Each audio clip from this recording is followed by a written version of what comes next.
Hari ini Mahkamah Konstitusi memanggil 4 menteri dalam sidang sengketa Pilpres 2024. Salah satunya adalah Menko PMK Muhadjir Effendi. Berikut wawancara eksklusif Abraham Silaban dengan Menko PMK menyoal kesaksiannya di Mahkamah Konstitusi.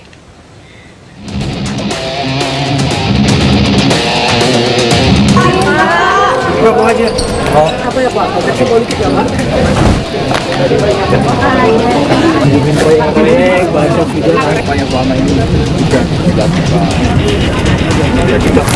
Saya harus bicara soal konteks kekinian juga, karena Prof. Muhadjir memberikan testimoni ataupun kesaksian di Mahkamah Konstitusi, Prof.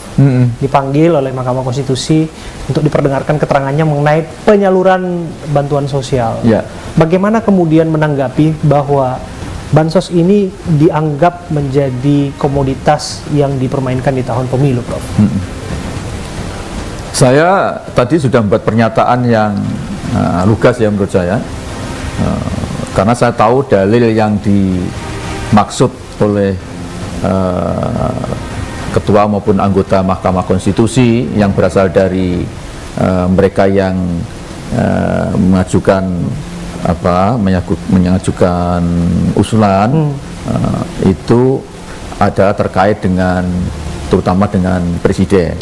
Dianggap bahwa bansos ini telah dimanfaatkan sedemikian rupa sehingga membuat ada paslon tertentu yang diuntungkan sehingga mencapai raihan suara yang sangat signifikan gitu ya.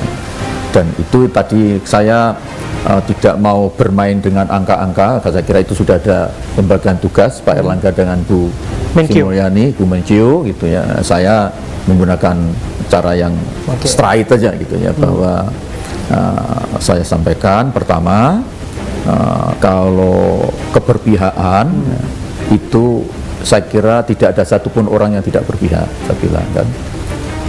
Di dalam hal ini juga presiden, termasuk menteri-menteri, termasuk juga sebetulnya juga para anggota hakim pasti ada keberpihakan itu. Keberpihakan Anda maksud hak pilih politik maksudnya, Prof ya? Betul. Oh, mereka menggunakan hak pilihnya sebagai warga negara. Betul. Bukan dalam kapasitas sebagai pejabat publik memanfaatkan itu untuk menangkan paslon tertentu, maksud Anda? Betul. Tapi di bawah Kementerian Koordinator PMK, Prof, kan Prof juga membagikan bansos dan sebagainya. Dan dari yang tersaji dalam keterangan 3 menteri lainnya, 1 Menko, 2 menteri lainnya, kelihatannya tidak menjelaskan secara gamblang. Ada arahan khusus tidak sebetulnya, Prof? Sepanjang saya nggak ada.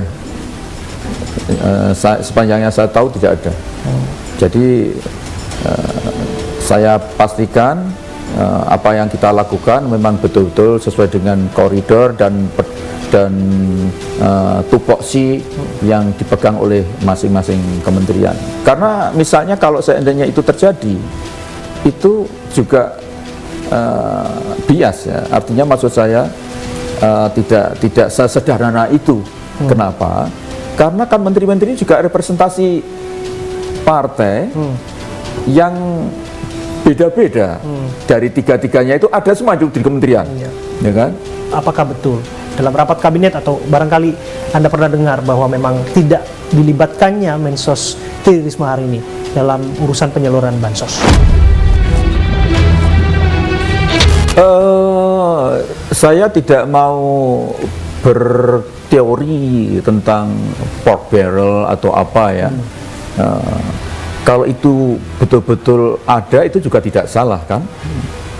Di semua negara penganut welfare state pasti lebih memberikan porsi yang sangat besar untuk memberikan bantuan kepada masyarakat, terutama masyarakat kalangan menengah ke bawah. Kalau itu kemudian punya efek politik, itu kan tidak ada salahnya. Nah, kemudian dalam kaitannya dengan bansos itu memang ada wilayahnya kan. Kalau sudah soal menyangkut keuangan, itu kan domainnya Kementerian Keuangan, dan Kementerian Keuangan itu di bawah koordinasi Menko Ekonomi. Bukan hanya Bu Risma, saya juga nggak ikut. Bu Risma juga sama. Bu Risma sebetulnya tadi tidak salah beliau kalau dia tidak ikut-ikutan itu. Dan memang Wong Menko aja nggak nggak terlalu terlibat kok, apalagi menteri teknis. Tapi begitu sudah diputuskan di dalam menjadi bagian dari APBN, apalagi itu sudah dalam bentuk DIPA, ya kita akan melakukan eksekusi itu. Mengenai eskalasi anggarannya Prof yang dianggap fantastis. Tidak ada. Bu Sri Mulyani tadi sudah membuktikan bahwa dari tahun ke tahun sebetulnya tidak ada kenaikan anggaran terutama bansos yang signifikan. Bahkan tadi Bu Risma melaporkan kan justru ada penurunan kan.